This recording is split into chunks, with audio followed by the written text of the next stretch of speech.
Welcome everyone to another week of the Focus TV. We have Octavia White here, Cardell Dudley Jr., Wilson Tarpe Jr. We got quite a bit to get through. Olympics are in full swings, so we're probably going to start there. First NFC East segment for the 2024 segment. For the 2024 season happens this evening as well. And we got a little surprise for you guys and some take it or leave it, some rapid fire. But with the Olympics, Octavia, I know we were talking a little bit before we started, so what have you been watching? What have you enjoyed thus far? Then Cardell, get some of your thoughts, and I'll chime in.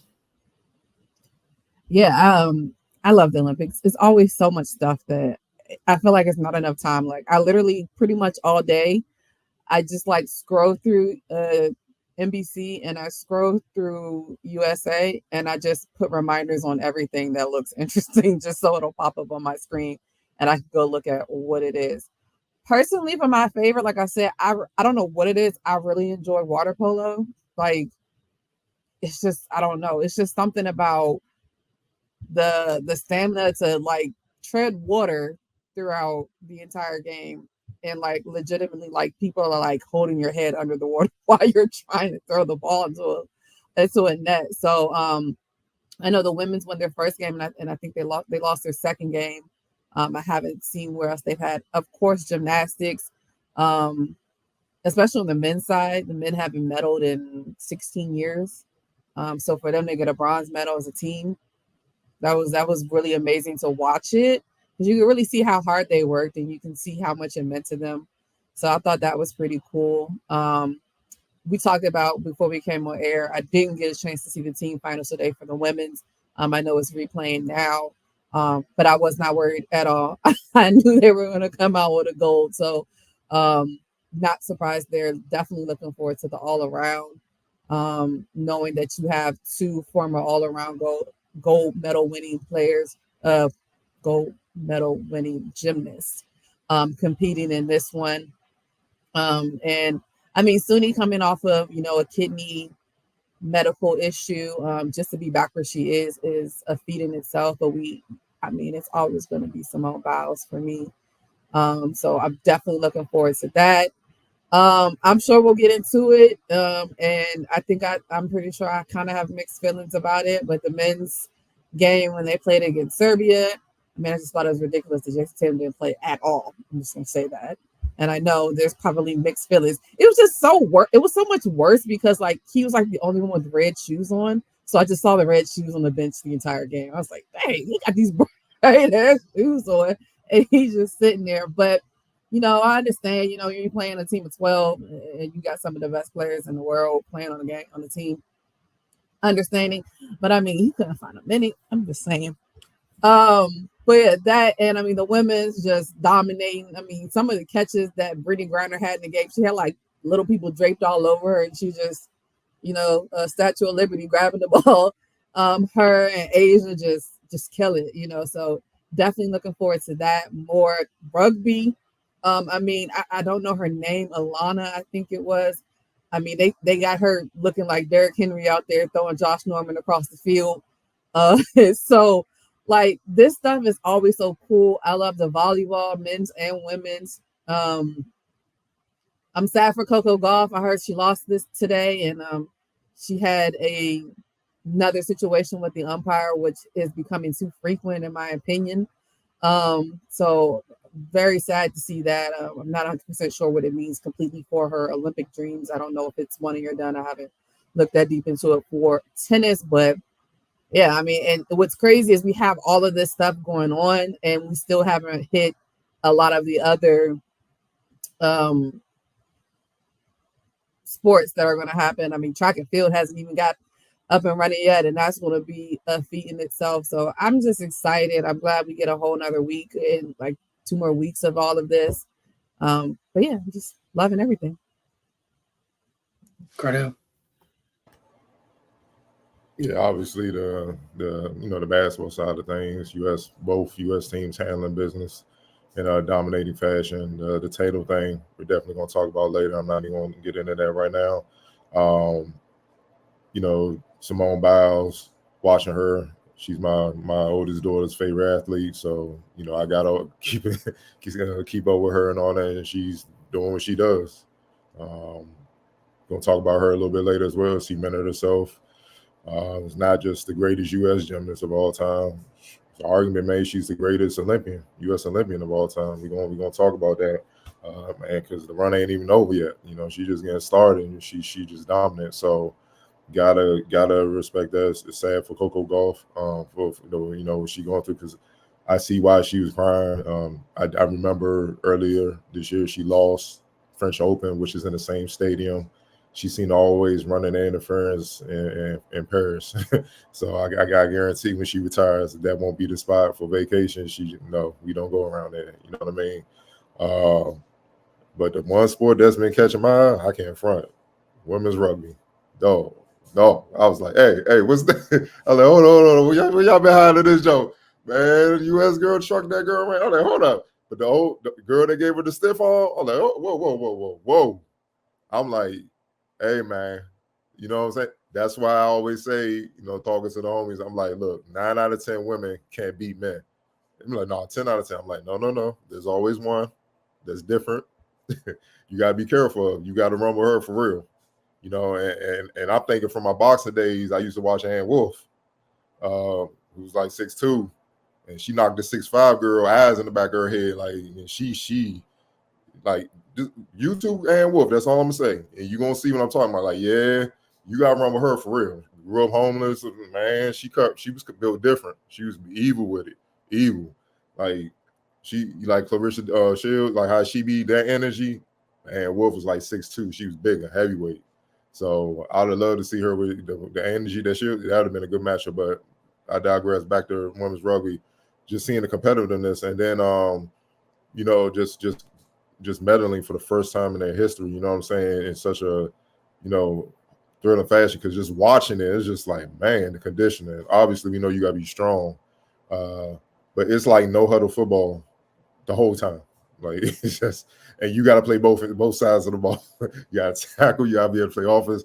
It's crazy, man. And that's if you play sports at any point, man, that's why the Olympics would never go out of style, like how people were trying to say years ago, man, because these people are training, working for 4 years for this moment. And just think you train for 4 years and you leave them up and don't leave with nothing. And your career, your livelihood is predicated on medaling. So sponsors and stuff get behind you, get the money, so you can train properly and all that, and try to build it up and continue to medal for as long as you're active.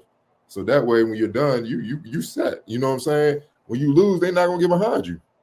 And we're gonna talk about it by rugby medaling. The what's the soccer team for DC? The Spirit, is that what they call it? Okay. The owner of the Spirit donated $4 million off top for them medaling to help build the sport, just like that. So for those out there, I know this new generation don't like to accept L's and stuff. Don't like to feel the sting of failure. Winning matters, though. Winning matters. Y'all can try to fool yourself all y'all want. Winning matters, man. You can just see it in people's faces when they lose. They cry. Brazil just like, and Brazil is a powerhouse, and the U.S. got them. So that's one that definitely caught my eye. And now I got to do some research. I'm hooked. I'm a fan. Like, I like outside basketball. Boxing is my favorite sport. I like that physicality. I like all that stuff. So yeah, I love it, man. I'm about to check out more to see what the sport is really all about. Yeah, since y'all both named it, I'm gonna start there. That walk off in rugby is crazy. One, Carter, for all the reasons you mentioned, it caught my eye. I think early on after the opening ceremony, he had some matches on late at night before it got to the medaling stages. Caught myself watching way too many rugby matches to the point where I get it, I understand it, I enjoy it, and I'm here for all the violence of it for both the men's and the women's side of it. It is so refreshing. It's a freaking palate cleanser for the way that some people play sports in this country. Thoroughly enjoy rugby. So shout out to all participants. Octavius, you mentioned women's gymnastics team goals. I think one of the hardest things, I know some people, people always like try to excuse when people repeat as winners, repeat winning something. Bro, it's harder when you're expected to do it. Because if you don't do it, everyone can't wait for you. Like, people wait. You get to that point, people tune in to watch you to see if you'll fall or falter or mess up. And, you know, they weren't perfect today. Still got the gold, as Octavia said, look forward to seeing what they do in the all-around and the individuals, whatnot. Shout out to New Zealand for their dominance in women's rugby. They still got it done. And then you had two teams from North America finishing second and third. Canada with the silver, U.S. women with the bronze. And as you guys both mentioned, just whatever the sport is, man, just watching, you can see the stakes on all these competitors' faces. No matter what it is, when it gets towards the end, I forgot what gentleman it was. I think they missed out getting gold last night by like 0.5 of a second in one of the swimming events. Like 0.5 of a second. You want somebody like this despair and act 0.5 of a second, man. Like somebody's literally their pointer finger was longer than yours and got you up out the way for a gold medal. Pop the trunk. Like, Pop the trunk. It's gonna be an international incident. Like I'm snapping. You had it the whole way.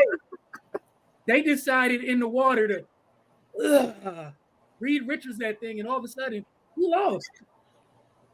Head and shoulders above, longer wingspan, like longer reach. That's it, man. That's crazy. 0.5 of a second. Again, just watching people, look, bro, like you said, 4 years fighting, clawing, and scratching, and then only the people that win get airtime, man. The folks that don't medal, like they still put in work, and like there's that side of it that nobody talks about, but there's that side of it too. And I saw some folks, because obviously the world we're in today, like making fun of the men's gymnastics team for being excited about getting bronze. Like, but they've been bad forever. It's the equivalent of some of y'all's football teams where all y'all right now, like we 0-0 and y'all about to lose again and be picking top 5 again. It's the equivalent of them getting to a championship game. Like, respect the work they put in. First of all, if you never competed in front of fans in anything, you should be quiet. So that eliminates most of the world off top. That's a large portion. Gymnastics is hard. Yeah. And the men do, 6 apparatuses instead of the women do 4. And they're both equally as hard for both genders, but I mean, the pommel horse and the rings, like, I'd be like, bro, like, I'm tired just watching y'all. So, like y'all said, like, getting bronze was a feat in itself. They beat out a lot of people. Like, imagine you're top 3 in the world. Literally around on top 3. So how you clowning me? You on the couch eating pizza and chips? Exactly. And I forgot to mention as well, women's soccer. My girl Sophia Smith was out there bodying them. I can't wait to watch them again too. And I commend my other girl, Trinity Rodman. I feel like a lot of times she don't take after her dad, because I be feeling like sometimes she be out there like she about to pile drive one of these girls if they keep running into her. But she be out there killing too. So I can't wait to watch them again too. Yeah, I'm just ready for the rest of this week. I'm ready for the heats to keep going. Once we get started with track and field, ready for that. I know it's about that time. You guys know what it is. Get like 5 days into the Olympics, you start scratching. Where's it at? Where's it at? I like all of it, bro, because I like the training. Because for me, training, getting ready for overseas, let me see how y'all doing in other sports. I remember Usain Bolt and Michael Phelps had their last meet. And they did specials, and they was like, Michael Phelps eat 10,000 calories. I'm like, God, because he burns so much energy in the pool. Like, God damn, man. Like, how you eat that? Bro, in that pool all day, Usain Bolt, training 3-4 times a day. 4 years, world championships. And that's why I'm like, you go out front and run.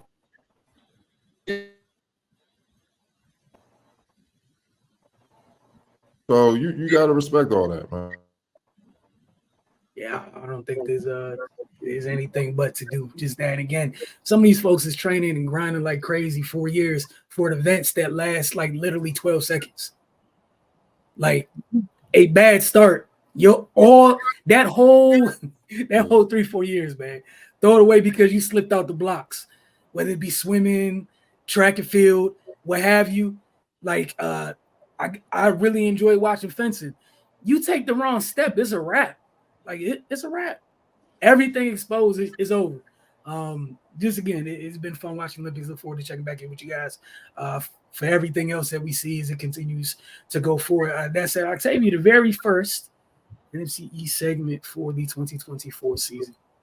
Woo, it's finally here. I'm like, preseason always like, I don't know. I'm like, it's like here, but it's not here. And it's like it's a tease. And I'm like, we're getting so close. Honestly, to the fact that I literally almost forgot that there will be football on this Thursday in the midst of the Olympics with the Hall of Fame game. We know we're not going to see Caleb Williams as they've already come out and state, but that just means we're getting closer and closer. The first preseason games for all of the teams are the following week.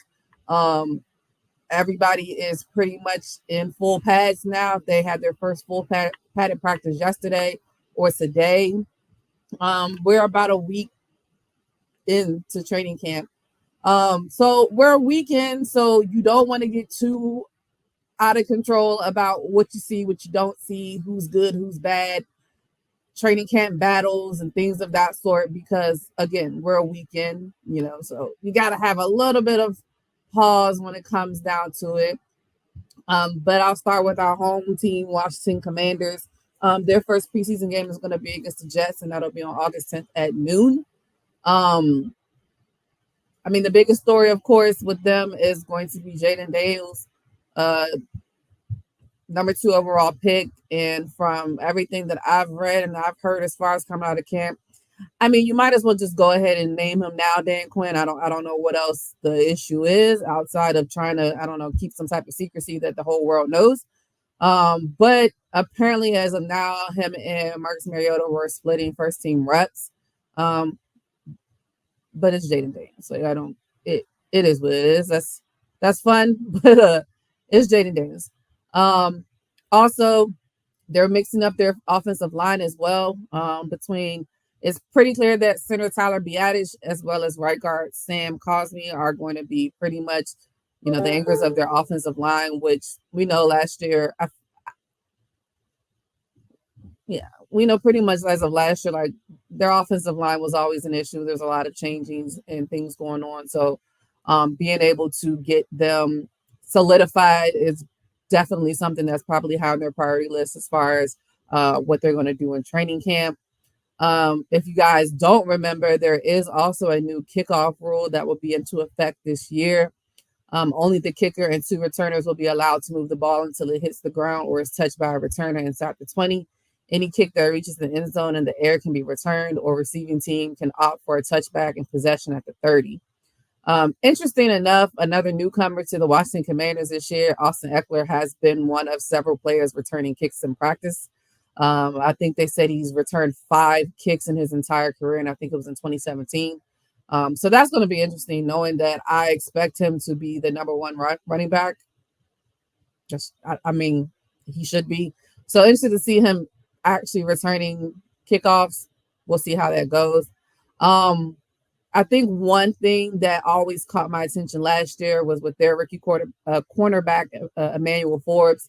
And there was a picture of him going around early on in this offseason where I think his legs were about this big. And a lot of people were really concerned that he was very small and very thin and very frail. He was told to gain weight this offseason. He gained 17 pounds since camp opened last week. He's looked bigger. He's also practicing with more confidence. So I think that's going to be something that's helpful. I think Dan Quinn will help him as well, because we know Dan Quinn likes hard-hitting guys. So he's going to expect a lot from Emmanuel, especially as a second year. He has a lot to prove after being a first-round pick last year, being benched during games, and not really getting into the rotation when it was a good time to be, like, I'm sure, outside of garbage time and those things. So interested to see how he bounces back in his second year. Those are kind of biggest things. Like I said, Jaden Daniels is probably going to be the biggest thing coming out of training camp for them. Again, getting him in sync with their number 1 wide receiver, which is Terry McLaurin, who I'm sure is very happy to kind of really have a solidified type of quarterback. Like, I'm very interested to see how that pair they pair up and how they're able to have their chemistry. So that's why I said they might as well just go ahead and name him number one, because they need to start cultivating that chemistry and that bond between them. A lot of people are sleeping on the Commanders. I think, with the overhaul that they've done this offseason, new head coach, new GM, they got a lot of people coming over from Dallas, and we know Dan Quinn likes his defense as well. So, I mean, you never know. It's that franchise that's kind of moving in the right direction. It kind of gives me pause. I liked when they were in disarray, but here we are. To another team that's kind of always in disarray to a certain extent, the New York Giants. I mean, right now, everybody's talking about, of course, the first season of Hard Knocks off season, which I honestly very much enjoyed. It was very nice. It was a good inside look at the off season and how the front office evaluates things. And I mean, granted, it's cool when you pretty much know it, but to actually see it in action was kind of cool. So I think they have one episode left tonight. And then we'll be basically going on to the next team, which is the Chicago Bears for preseason.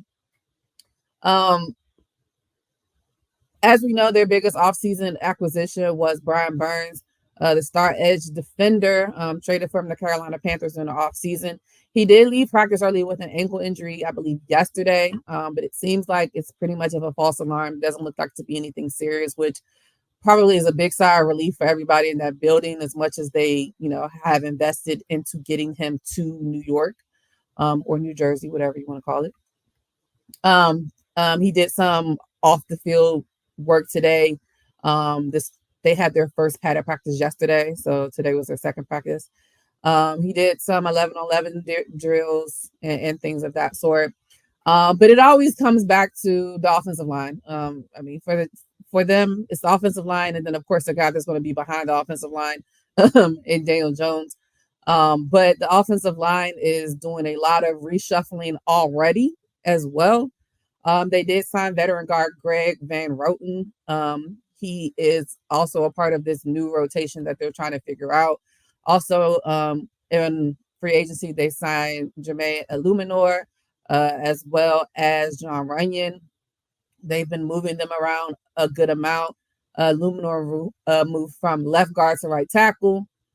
Seems like that might be a permanent role for him with Evan Neal, who remains on the PUP list. Also, they had Runyon move to left guard. They also have Aaron Stinney flipped to the right guard. So they're still playing around with a lot of different variations of what their offensive line is going to be. If you did watch any of Hard Knocks offseason, you know that they talked about the offensive line a lot. It just seems like that's just where the need is always pretty much every year. Outside of that, we know Daniel Jones is always going to be a topic of conversation, the $40 million man who, I don't know, is he back completely from injury? He's just going to go into camp and out of camp in this entire season with a question mark around him, depending on how he plays. As I feel like we all know that it is also a little bit predicated on the fact of his offensive line. He's going to need some type of protection. Not having Saquon Barkley back there is definitely going to be something to look for. As we know, Saquon Barkley picked up a lot of slack for them last year. But of course, they have Malik Neighbors, as well as they were able to also sign Devin Singletary, who's going to be their number one running back. I think they said all of the running backs behind him have a total of 18 carries in an NFL game. So yeah, Devin Singletary is going to be doing a lot. I think in the offseason, Hard Knocks offseason, I personally didn't know this nickname, but apparently his nickname is Motor. He's definitely going to have to be a motor. They're going to need him in and out. But I'm excited to see, the connection of Malik Neighbors. We know how dynamic he was in college. So yeah, I mean, they have a lot. And I mean, we talk about coaches on the hot seat, Dabo may not be on like a hot seat, but it's a little lukewarm. They got to get something done. They got to get something put together. They are, I'm sure, tired of being at the bottom of the NFC East. So they're going to have to really buckle down and figure out what their game plan is going to be. Again, we're 1 week into training camp, so don't want to read too much into everything, but we'll see more as it goes on. Their first preseason game is going to be August 8th at 7 o'clock against the Detroit Lions. Next, we'll go to, of course, I guess everybody calls them America's team for whatever reason. The Dallas Cowboys, their first preseason game is going to be against the Los Angeles Rams, which of course makes sense because they always have training camp in Los Angeles. August 11th at 4:25. Biggest story coming out of there, of course, is all the players who don't have new contracts. And there's a bevy of them. As we know, Dak Prescott is on his final year. He has not been able to reach an agreement with the Cowboys. As we know, Micah Parsons is also looking for a deal. They have not been able to reach one as well. Both of them are in camp and are participating in camp. But the third musketeer that is not would be CeeDee Lamb, and I wholeheartedly understand the reasoning 100%. The Dallas Cowboys don't go without CeeDee Lamb. CeeDee Lamb was their top target. He was their top everything. They need him if they want to get back to having, possibly back-to-back NFC East championships, which hasn't been done in 20 plus years. If they want to be able to do that, if they want to be able to get to the playoffs, if they want to be able to get to an NFC championship, they're going to need CD. Not sure what's going on. And I feel like we say that every year. Don't know what goes on in Jerry Jones and Stephen Jones and all those Joneses' mind as far as the money behind it to be the highest or most grossing franchise, $1 billion franchise, and having three of your key players in a sense disgruntled, maybe not outwardly disgruntled, but looking for their money. And all three of them, I would assume, deserves it. So that's definitely something that is going to loom over them until something gets done. It appears that maybe Dak's not going to is not going to push forward this year, as if he plays well this year, he could possibly break the market and get 60 million. As much as we want to say Dak might not be able to get him over the hump, somebody out there will pay him. Somebody wishes they had a Dak Prescott behind the center. And if Jerry and them doesn't get it together, he may not be in Dallas too much longer. They do have some injuries. Sam Williams is out for the season with a torn ACL in his left knee. Second round pick Marshawn Nealon will get a lot more opportunities. So he will have to step it up pretty quickly. The opposite end of the injuries, Trayvon Diggs, who tore his ACL last year, has officially been taken off of the PUP list, allowing him to be a full participant in training camp this year. So very interested to see how he bounces back, especially with a new defensive coordinator, knowing that Dan Quinn has now left the building and Mike Zimmer is now there. Interested to see how much of a difference it's going to be. So far, it sounds like their defense is doing well as far as their cornerbacks. With Mike Zimmer as the defensive coordinator, his system is notoriously hard for defensive backs to adjust. So right now, things coming out of there is that they're looking pretty good. Deron Bland, who we all know is all-pro last year with, I don't even remember how many picks. It was a lot. He doesn't look like he's regressing. He looks like he's continuously getting better. And then again, having Trayvon Diggs back, seeing how that's going to work out for them. And hopefully he comes back coming off of that big of an injury. Lastly, with CD holding out throughout their first several practices, Jalen Tolbert, Jalen Brooks, and Jalen Moreno Cooper have all caught the eyes of fans, media, and mostly important, the coaching staff with their play. That's a lot of damn Jalen's that they're going to have behind CeeDee Lamb. I think when I looked it up, they said they were calling them the Jalen Mafia, which is kind of whack, but I guess. But yeah, they're going to have somebody behind them. I think, if I remember correctly, Michael Gallup has retired. So they're not going to have that veteran leadership there. And then with no CD, they're bareback there. They're going to have to figure out who's going to be able to step it up. If CD doesn't come back, I think they'll eventually get it done, but it sounds like it might be a holdout for a few weeks. So that's giving these three players a lot of time to get acclimated with Dak and possibly be able to work their way into a second role. we'll see what happens there. But yeah, the Dallas Cowboys are always going to be in the media. We're always going to hear about them. So that doesn't surprise me that much. Last but not least, we will go to, of course, you guys know my favorite team, Philadelphia Eagles. They will have their first preseason game August 9th at 7:30 against the Baltimore Ravens. I mean, of course, this is the biggest thing right now. Saquon Barkley in a Philadelphia Eagles jersey. I'm so excited to see what he could possibly do behind the line. Of course, we know the line is a little bit different with no longer having Jason Kelce as the starting center. But having Cam Jurgens, who was personally picked as the heir apparent to Jason Kelce by Jason Kelce, stepping in for him. They're having a little bit of injury so far on the offensive line. Landon Dickerson had a toe laceration. Recently drafted Trevor Keegan also has a shoulder injury. Tyler Steen has been in and out. I think Lane Johnson missed a day or two. So they're going through it a little bit, but I'd rather it be this early in camp than later on in the season. And it seems to be all little kind of nicks and knacks as far as injuries. But to see him behind that line is, just is going to be just crazy, especially with the new offensive coordinator and Kellen Moore.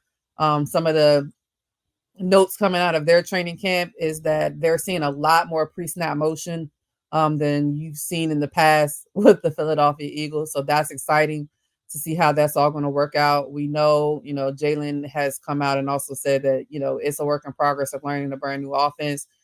You always got to think about it. He's had a different offensive coordinator pretty much almost every year he's been in Philly. So it's always going to be a learning curve. But they think we are, when I say we, the Eagles fans, we all think he'll be able to get it done.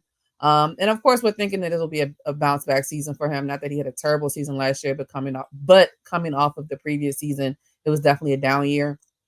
Hoping he's 100% healthy, as there were speculations last year of a knee injury.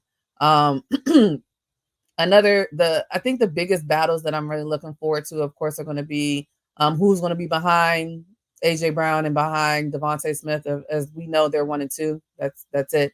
Jalen has expressed a lot of confidence in Paris Campbell, who's a veteran, and they need a solidified number 3, which they really haven't had over the last couple of years. They've been trying to play back and forth. Was it Quez Watkins? Was it Julio when he came in? So it'll be interesting to see how that works out. And then on the other side of the wide receivers, they have a bevy of new faces in the secondary. Isaiah Rodgers, who was signed last year from the Colts, but was unable to play due to gambling situation. He looks spry. He looks like he didn't take any time off while he was out of the league for the last year. And he's getting a lot of number 1 reps. Darius Slay is still back there. Very interested to see what happens with James Bradbury. He had a down year, of course, last year. He's been playing a lot more of a slot and safety. So he's trying to make that change there. We'll see how that works out, especially with, again, new defensive coordinator. I can't even say his name right now, but it's on my tongue. But with new defensive coordinator, and they got a lot. And then you still got Quinyon Mitchell, who has today, when they had practice today, was playing a lot against AJ Brown, and they said he was playing them very, very well. So, iron sharpens iron, and a lot of times of them being able to play against each other is going to help the rookie. Cooper DeJean, who was the other rookie in the secondary room, is out 3 weeks with, I think they said, a hamstring. I can't remember exactly.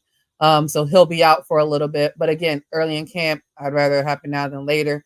They still got, Keely Ringo is playing some in corner. And then I'm very excited to see whenever Sidney Brown gets back after his torn ACL from last year as well. He's still on the PUP list.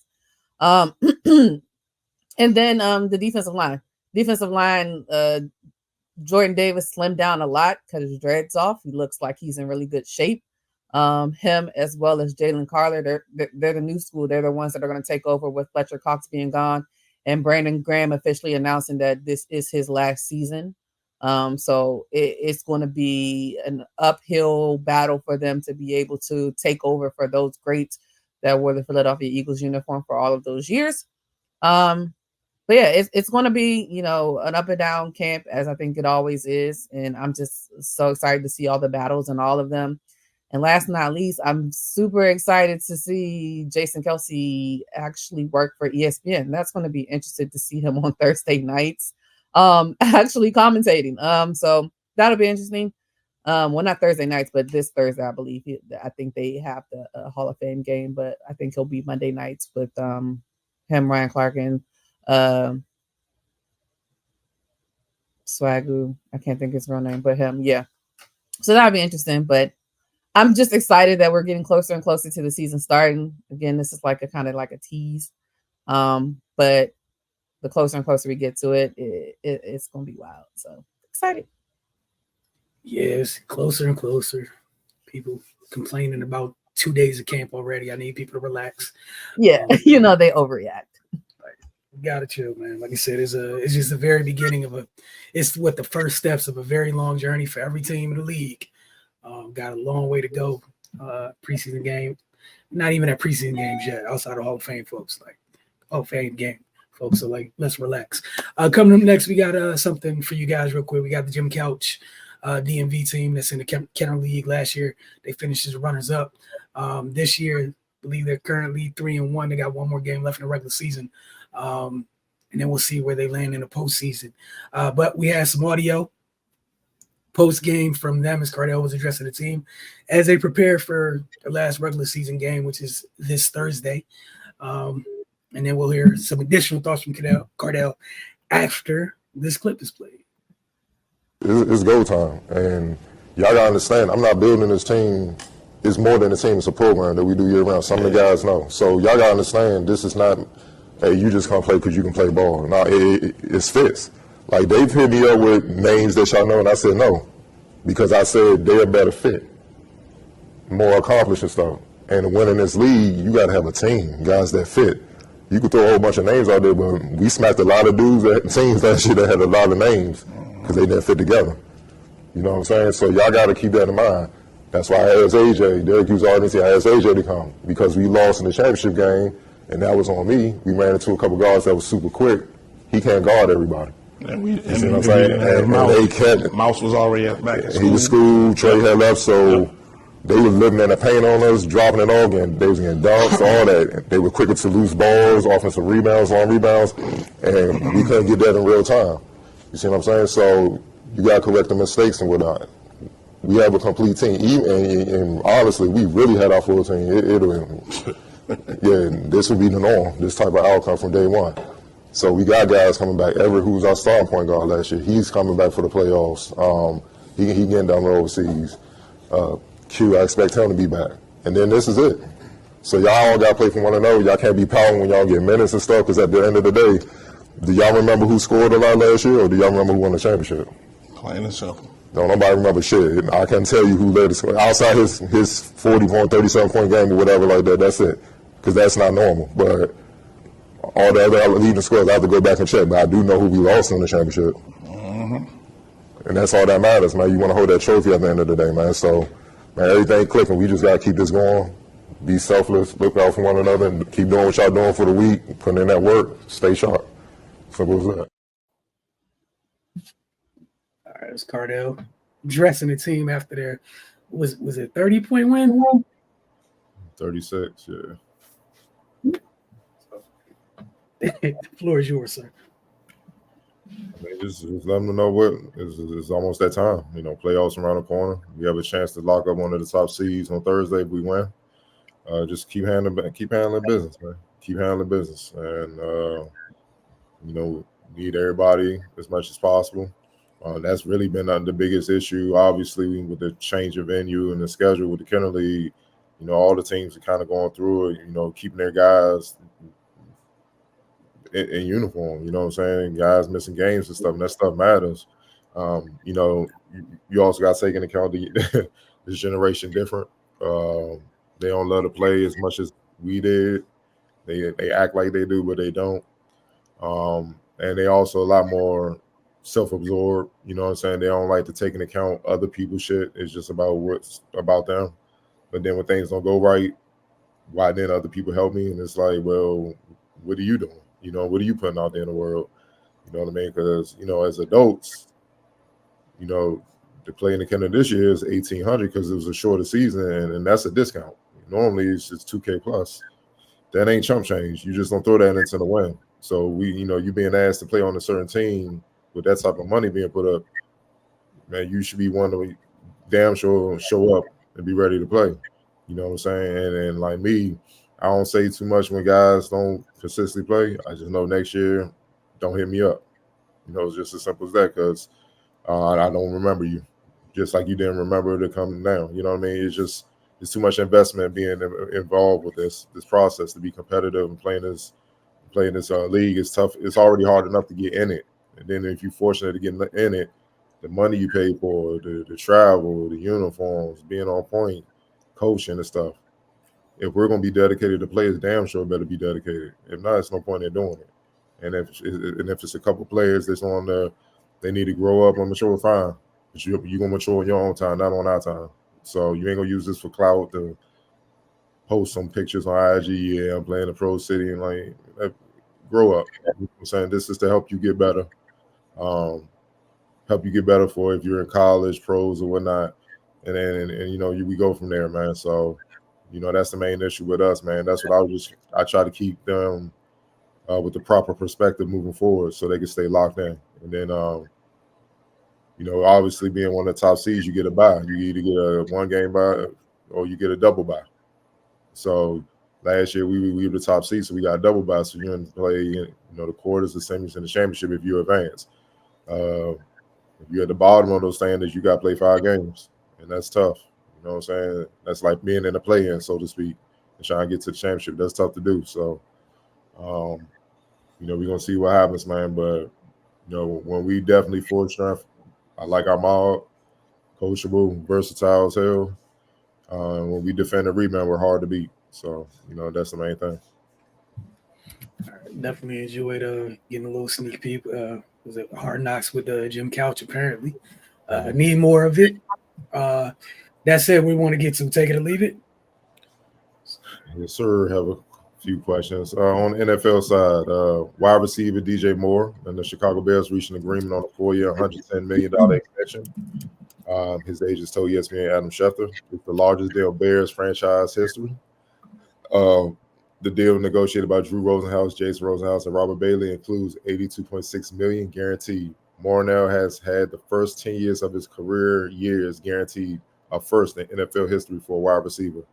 In his first season with the Bears, Moore had 96 receptions for 1,364 yards and 8 touchdowns, all career highs. The extension ties Moore 27 to the Bears through the 2029 season. He goes into the 2024 with rookie quarterback Caleb Williams and new fellow receivers Keenan Allen and Romeo Doomsday. Take it or leave it. Giving DJ Moore that deal. Octavia.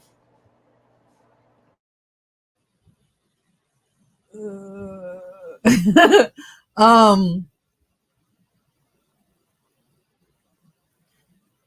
never going to be against somebody getting their money. I'm more so looking at it as, okay, we're still waiting on Jamar Chase, his contract. And if you telling me DJ Moore is getting 82, Justin Jefferson is getting 110 guaranteed, AJ Brown is getting 84 million guaranteed, where does that leave Jamar?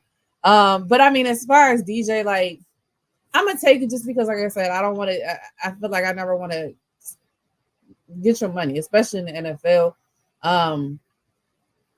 And he's up for his contract, so it's understandable. He got great agents, so shout out to that. And I mean, like, I feel like he's been a producing wide receiver. I don't know if it's been for a sustained period of time. Granted, he was in Carolina before last year, and I mean, he did everything that he could for them last year. So I get it. Yeah, I'm kind of iffy on it, but congratulations to him for getting his money. Wilson, take it or leave it. I'm taking it. I'm all in on it. I think it was smart to do. Get it done now before he outproduces the deal. He's been consistent as hell without playing with a good quarterback his entire NFL career. He got Cam Newton after his arm didn't work. He didn't get Superman Cam. Like, you know what I'm saying? The version of Cam he got wasn't the Cam like when we think about Cam Newton. He didn't get that version of Cam. Despite the up and down play with the quarterbacks, the folks that he's played with, he's only had 2 years where he didn't have over 1,000 yards. He's one of those dudes where the only reason I feel like most people don't know how great he is because he hasn't had the opportunity to play with good play callers, good quarterbacks, folks that can really, really maximize his talent. I think he's one of the most complete wide receivers in football. And yeah, pay him now before you find out that Caleb's what you thought he was, and then he asks you for more because Jamar and CD got paid. You pay him early, he can come back and say whatever he wants. After this year, the year after that, contract signed. Also, you have Keenan Allen this year. You got Rome. You got young fella this year, right?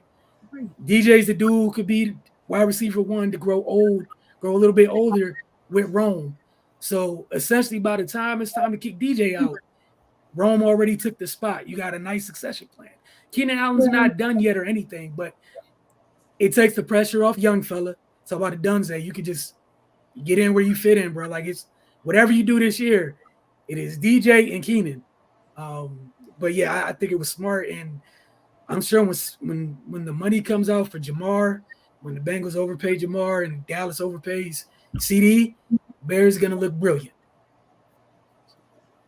I actually like yours, so I agree. Gotcha. We're gonna keep it moving. Simone Biles is officially the most decorated Olympic gymnast in American history after Team USA took home the gold medal in the women's team competition at the Paris Olympics. It was Biles' 8th career Olympic medal, breaking the record we previously held alongside Shayna Miller. Biles clinched gold with a flawless performance in that floor exercise. Biles was dealing with a calf injury this week, but still competing in all 4 events during the team finals. To make it more special, she broke the record in front of her husband, Jonathan Owens, who was given time off by the Chicago Bears to attend the games and watch her make history. Biles previously won 4 gold, 1 silver, and 2 bronze medals at the 2016 Rio and 2020 Tokyo Olympics. She has won 2 team medals to go along with 1 in the all-around, 1 in vault, 1 in floor exercise, and 2 on the balance beam. In addition to all that Olympic glory, Biles also has 30 medals from the World Championships.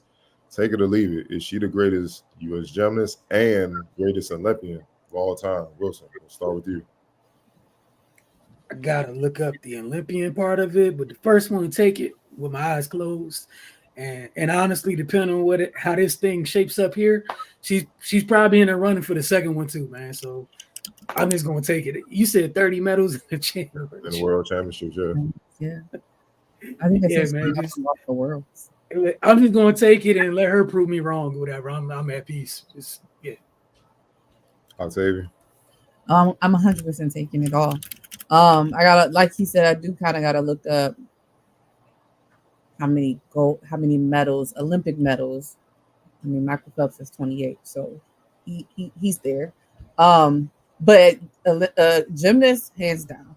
And this is coming from somebody, when I tell you I loved Dominique Dawes, like when you talk about how you're doing love Simone, I loved me some Dominique Dawes. I will never forget when my mom took me to Target to meet her because she had a meet and greet, and I was so pressed to get an autograph. So when I tell you this warms my heart for it, because I'm like, Dominique walked so Gabby could run and so Simone could sprint. Like, what the hell? I don't know. So like, hell yeah, because she does it so effortlessly. And to me, what's crazy is she could have more. Like after what happened in Tokyo, and that unfortunate situation with her mental health and the twisties and all those things, watching her documentary on Netflix, just the first 2 episodes, it's like I knew she was going through a lot in that, but I was like watching that, I was like, dang, like here you are, literally the best gymnast in the world, and you got people calling and saying like, you quit on us, you put in your teeth. Like it was tough to watch. So to see her come back and resurgence like this, is I think she said that she thought Tokyo was going to be her last run as far as gymnastics. because she did this, and I think they said she's the oldest gymnast ever to do this as well. She's 27. She don't look 27, but she's 27. And if you think about it, because of how great of an athlete she is, like I could see her going to LA too, if she really, really wanted to.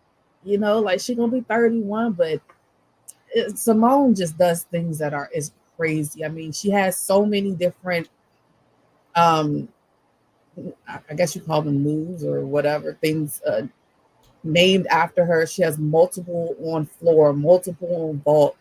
She's not even that, if you want to call it, not that great. Like if you want to call her weakest apparatus is uneven bars. She has something named on her uneven bars too. So it's like she's definitely the greatest gymnast of ever. I don't even know who comes anywhere to a close second. Yeah, I mean, like Michael Phelps was so dominant too, man. It's like you said on the Olympic part, you gotta look it up because there's other dominant, athletes that have killed. Yeah, Olympic gymnasts for sure. And I'll tell you how you say you love Dominique Dawes, so did we as the fellas. Yes, Lord. Yes, Lord. But that's a whole another thing. Yeah. But, I was like, she from here too? Jesus yes, Christ. Lord. That's what made it even better. Yeah. But anyway, definitely. Yeah, man. She's dominant. You know me, man. I'm a results dude. I don't care about all that other stuff, man. Get it done. And she's getting it done. And 27 to me, that's young. That's young. I love how they try to age people so crazy this shit, but now she can do this well into her late 30s if she just keeps herself in shape and stuff like that. Because I think as she get older, she probably won't do the world championships as much. You know what I'm saying? Like I see y'all in the Olympics though. Y'all be ready. I'm gonna be ready. That's how I gotta go. You know what I'm saying? When you become as accomplished as her, you get to make your terms because you've already proven it. That's how I go. So I mean, for sure. And the thing is, she's coming here later this year because in Baltimore and Royal Farms. Yeah, my daughter make me go see her, so get to see what it's like up close and personal. But it's greatness, I love seeing great athletes, do their thing. So I'm looking forward to. But the gymnast for sure. The Olympic part, she's right there. She's right there. But and I depend on how many more medals she get. This she could jump Michael Phelps. You know what I'm saying? But I think Phelps probably number one because what he did in that damn pool was crazy. That's Aquaman, dog, for real. Yeah, for real. Last one to take it or leave it, and then we're gonna go to rapid fire. Tuesday, earlier today, United States women's rugby sevens team won twice. First and foremost, the squad won its first Olympic medal against Australia, downing the traditional rugby power 14-12 to win bronze thanks to a late try by center Alex Cedric. Then USA Rugby received a $4 million donation from businesswoman Michelle Kane, the majority owner of the NWSL's Washington Spirit, to promote the growth of the women's rugby in the United States. Quote, 2024 has been a banner year for women's sports with record-breaking attendance and viewership, and women's rugby is no exception, Kane said. This Eagles team, led by players like Lona Mayer and co-captains Lauren Doyle and Nia Tabor, has captivated millions of new fans, bringing unprecedented attention to the sport. The Americans went 2-1 in group play at these games, crushing Japan and Brazil before losing to France. In the knockout stage, they topped Great Britain and lost to New Zealand before recovering to beat the Australians. Take it or leave it, women's rugby growing with young girls after their performance in the Olympics. Octavia, back on you. Oh, taking it. As we've seen flag football take off. If rugby gets enough, sight, and a lot of people can see it, I can see some girls going there. It's always different. That's why I love the Olympics, because it shows you so many different things. Like, there's somebody in some small town somewhere that's probably never heard of rugby or girls rugby. Like, what is that? So oh yeah, definitely. Because I'm, like we talked about earlier, I'm intrigued. Like, I always knew that it was a thing, but it's like when you don't really know where to watch it, how to watch it, who are the players, you don't really know. But when something like this happens, and then you sit on top of that, they get a $4 million gift to continuously push them forward. I can only imagine seeing them more in households of people being able to know exactly what this team is. Yeah. Because I mean, Shorty was out there knocking girls over, man. It's like all-star and his I mean, run. and it's like that's why I'm like, I don't understand how people don't love sports. Like I don't get it. Like this is like it brings so many different emotions, like the perseverance it took to do this, and then it's like, how can you not love this stuff? Like it's wild. So it's like, yeah, I hope they get everything they deserve.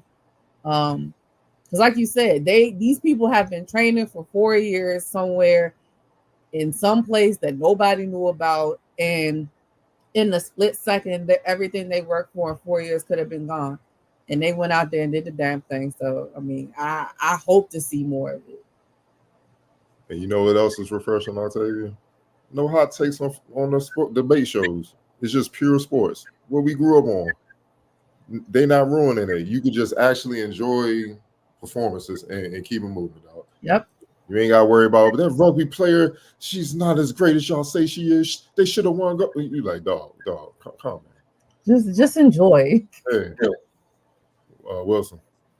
Oh yeah, for sure. Taking a shout out to the Spirit owner. For a lot of people talk about, a lot of people talk about helping women's sports or whatever, and she like went to it. It was more than just talking, and it was immediate action. So shout out to her for doing that.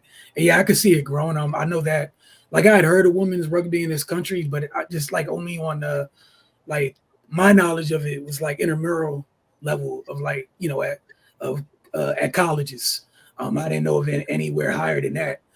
This could be something both here, with just in North America period with, again, U.S. getting bronze, Canada getting silver, where like I wouldn't be surprised if, the NWSL, we've seen their journey, quietly, little by little, as they've grown as their own. Who knows if, with after what the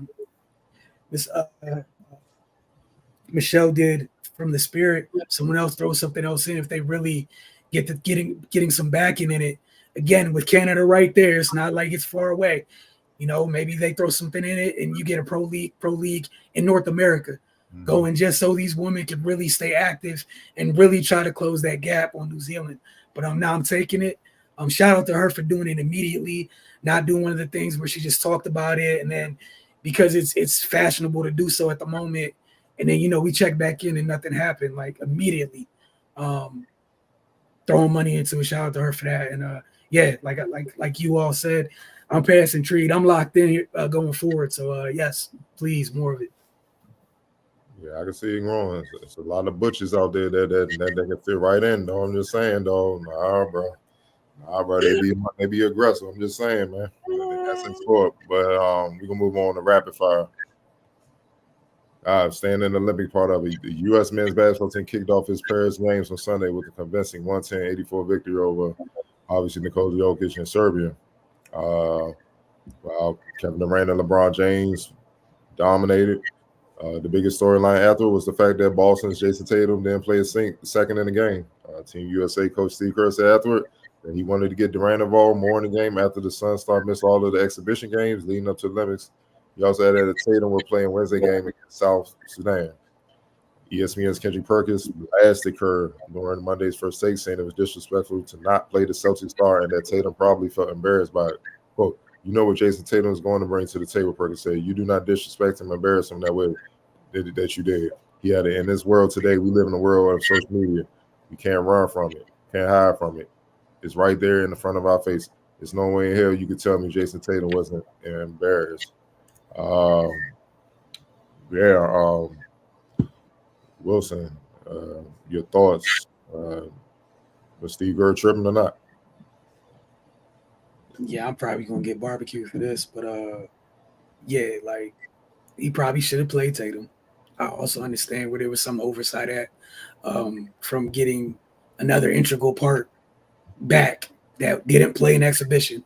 And the OGs led the way in that one. But then again, like I do get some parts of it where there's going to be, I think, some of the lineups outside of 3 or 4 people, there's going to be some fluctuation with folks depending on who they're playing going forward. That said, that's not absolving Steve from this. I just don't think it was anything malicious or anything like that where some people are trying to go with it. I'm not yet at the place where Kendrick Perkins is at. I also think some of it is, which is another conversation everybody doesn't want to hear about it, is everyone has to get comfortable playing with the hub that's over there, and that's something that's an acquired taste that comes with it. Yeah, I don't think Tatum's going to miss every game for the rest of the or anything like that. I'm kind of leaning more towards oversight. Nothing malicious. Just so they know it's super disrespectful. He should be whatever. Like it's the Olympics. It's not like, I mean, Tyrese Halliburton didn't play either, and I don't see the reign of people ready to barbecue Steve Kerr on his behalf either. But yeah, like if this had been 2 or 3 games, then I'm probably where everybody's at. But man, I'm just not at that DEFCON 5 that some people are at immediately at this moment. Octavian. Yeah, I mean, I agree. I don't think it was malicious. I don't think any of these stories or anything that people are trying to say he has like some type of malice behind it. I don't believe that. But do I think he should have played? Yeah. Do I think, I mean, honestly, if you want to keep it a buck, I mean, Tyrese Halliburton could have got some burn too. Because, I mean, at this point, like, you definitely know you got a bunch of egos, and not to say that you have to cave to those egos or anything. And I don't even think that JT was exhibiting that he had an issue. You could see that he was still engaged throughout the game. He still was cheering his teammates on. So that always shows you that, you know, him and Tyrese Halliburton were both still engaged and cheering their team on.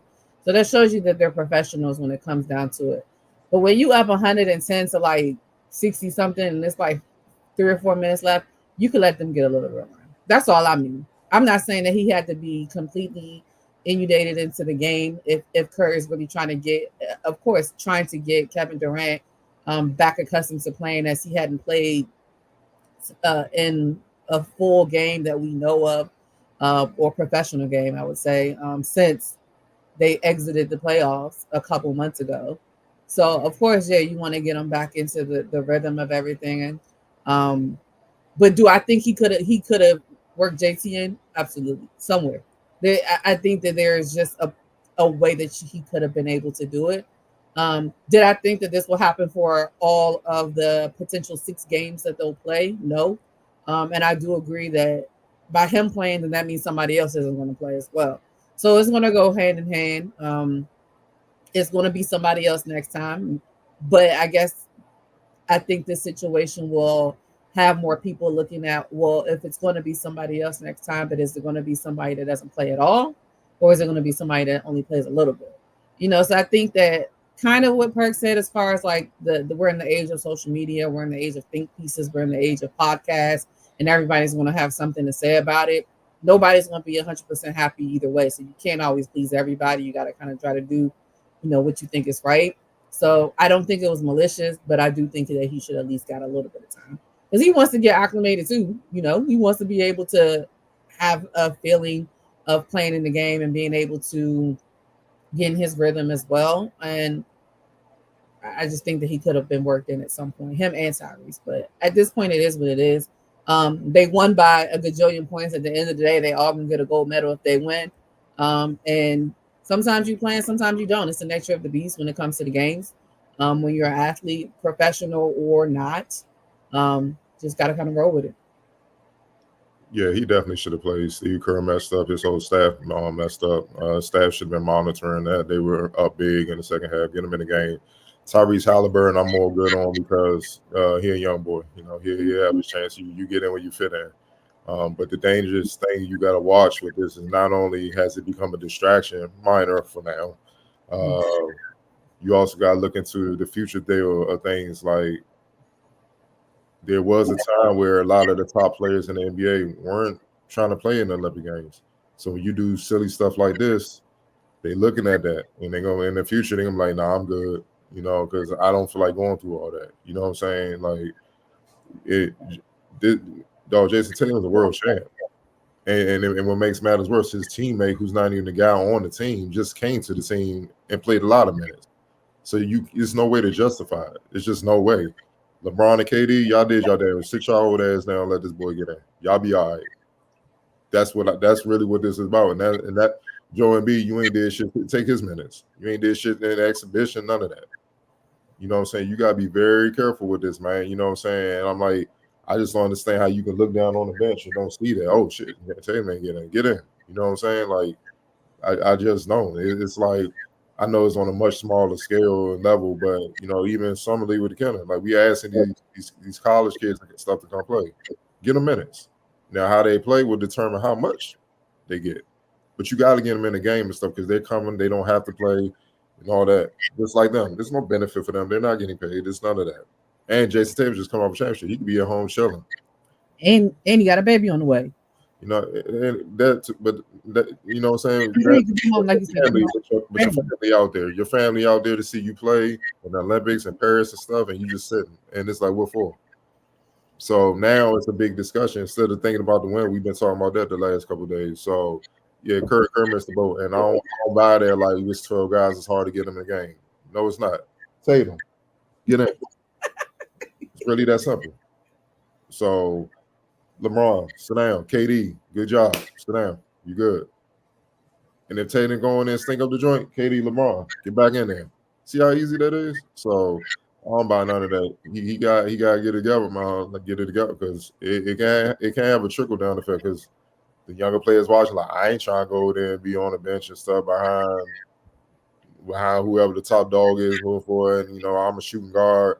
Man, you know, Ant gonna get all the minutes, man. Him a Booker. You know what I'm saying? I ain't trying to go out there and not play. And then that's where you're gonna have issues. So you gotta be careful. It's very delicate with stuff like that. Last question, then we're gonna get up out of here. And this one's former Denver Broncos GM John Elway has one regret from his post-playing days as a football executive, and ironically, it stems from his evaluation of a quarterback. Elway, who was a 3-time Super Bowl winner in Denver, twice as a player, once as an executive, that don't count. That's Peyton Manning. And is a Pro Football Hall of Famer, missed on a quarterback in the 2018 draft and took a standout pass rusher instead. Elway's selection of defensive end Bradley Chubb out of NC State instead of Buffalo Bills star quarterback Josh Allen with the number 5 pick still haunts him to this day. Quote, I know Allen's my type of quarterback, Elway said on Monday's episode of Part of My Take podcast. And last year I played golf with him. And I'm wondering how long is it going to take him to realize that I passed on him and took Bradley Chubb instead. Elway laughed. Chubb is a 2-time Pro Bowl pass rusher and has been productive when healthy, but Allen has proven to be a difference maker at quarterback and a franchise cornerstone in Buffalo as one of the top signal callers in the sport. Quote, it took him 2.5 holes to realize, Elway continued. And I loved him, right? Just, you know, he was my type. You're right. But that was probably my biggest mistake in my GM days was not taking Josh. Oh, boy. Y'all go ahead and talk about this, man. I mean, I would say, duh. Like what else do you say? And it's probably even that much more difficult because of the turnover that they've had at quarterback ever since Peyton Manning left. So it's if I was a Denver fan, I would have rather him not even open this wound for me. I was like, bro, we know. You ain't got to tell us again. We already know. To me, I liken it to the fact that I don't ever want to hear that the Philadelphia Eagles passed on Justin Jefferson and DK Metcalf. I know. It happened. I don't want to talk about it anymore. So we know, it's nothing you can do about it now. But yeah. And that's not the only quarterback. It's a certain quarterback in Baltimore. He also passed on. But go ahead, Wilson. Just this motherfucker. Let me be my shit. Yeah, that's where I was about to go to. I literally just pulled it up, right? And I'm sitting there, I'm like, 2018, ain't that what's his name draft is what went through my head, right? No disrespect to Josh Allen. That's exactly where my brain went to. And I know Josh Allen's in that draft, but my mind went to the bottom of the first round. Don't talk. Like, that's the Mike McGlinchey draft for my team. We don't talk about it. You don't say nothing. We just keep it moving. We don't even speak on it. When my team messes up, when they trick away first, second, and third round picks, but get an all-pro in the 5th round. The draft started at the 5th round. We don't talk about 4, 3, 2, and 1. There's no reason to address it. Sir, you should just went out, had a nice day with your nephew Josh, play some golf, and enjoy the day. There was no reason to talk about it. And if you did talk about it, can we go back to athletes not telling us everything that y'all talk about? Can we please go back to that time where Podcast. I don't even know if my mind would have stumbled on to wondering that. I probably wouldn't care that y'all went to play golf, but you passing on Josh Allen for Bradley Chubb, that ain't even like, and again, like that's, I'm not even fully triggered off that one, you know, and I'm not a Denver's fan. But as we go down the board and knowing that the other, him was down there too, sir, don't talk about that draft. Don't even talk about your tenure there. Like if the words aren't Peyton Manning, don't speak. Just being real honest, just don't talk about it. Bro, that's the Dante Pettis draft. You know how quickly it's burned out my mind that existed? I just scrolled down. I was like, oh, that's what draft that is. I call it the Lamar draft because my draft ain't start till round 5 that year. That's Lamar and Josh, and you were high enough to possibly take both. Shut up, dude. Just shut up, man. Just don't talk. You should take that to your grave. You should take that to your grave and not even, just there was no reason to speak on that. And again, I'm not a Broncos fan, and I'm irritated that he spoke on that. Like, bro, if you're in charge and they're like monumental mess ups, don't speak on it. Please don't give me a play-by-play. Please don't try to tell me the rationale for why you did what you did. And then please, I also don't want to hear that you don't know why you did what you did afterwards, and then be like, well, that's actually my type of. I hope you still don't live in Denver.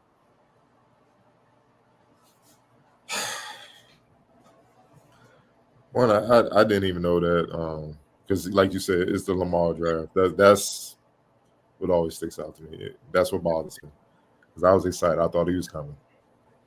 But what really irks me is you said that's my type of quarterback, and then I automatically the race thing popped into my head. I'm like, oh. Because you ain't one Kaepernick.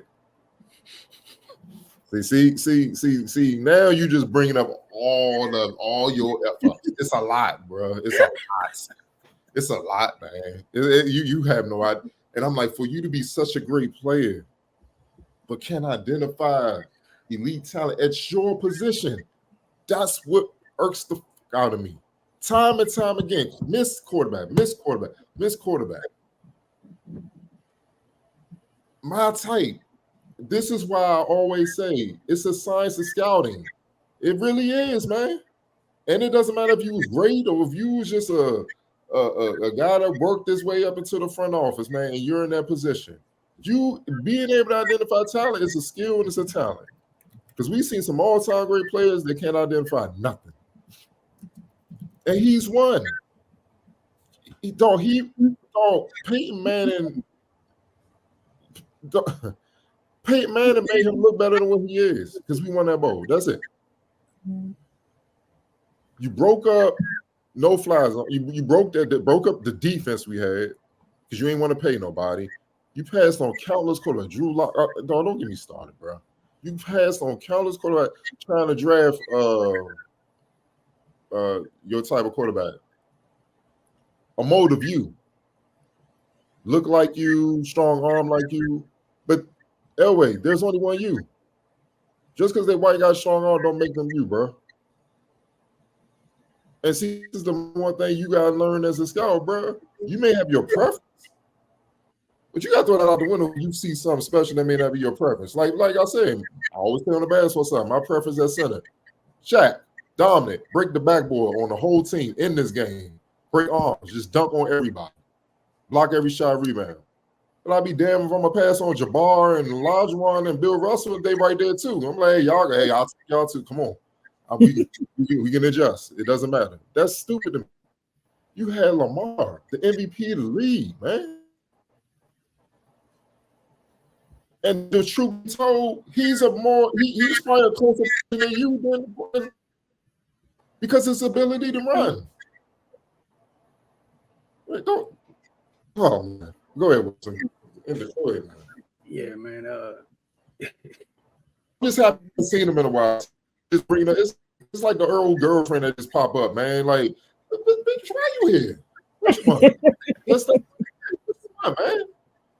Don't come say hi to me, man. When that's how I feel now. Here, go enjoy retirement, man, please. Say, man, just moments like that. I'm grateful for.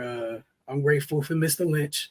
I make fun of him a lot, but like you said, the fact that it's your position and you got it wrong so many times is crazy.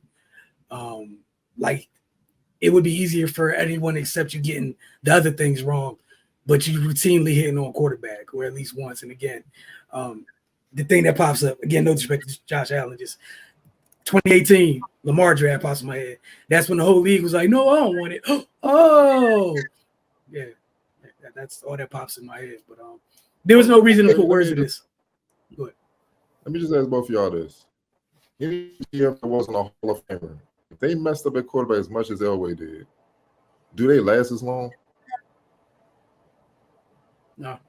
That's all I'm wanting to know. Thank you. That's all. Man, what's it called? What's it called? They was I remember they said the seats were supposed to be warm for the folks for the team I root for because of the trade thing, and that was just one. Even better question. Would he have survived with any other team he wasn't the greatest player of? No. Let's say if he was the GM of the Eagles or the 49ers. Absolutely. No. Would have been fired. No, been gone. That's all. That's 1 year and done. Hey, look, he being a broadcaster for Booth and Fox. That's all I wanted to know. Okay. I'm not sure. Absolutely. No, not at all. Want to thank y'all for tuning in, man. We appreciate y'all each and every week. Don't forget to get over to thefocustv.com for more Olympic women's and men's basketball recaps throughout the rest of this week and as the Olympics continues. Definitely follow this Focus TV on all your social media mediums. And every Wednesday morning as early as 9 a.m. on our Roku channel. All you have to do is type in the Focus TV in the search box and double tap OK.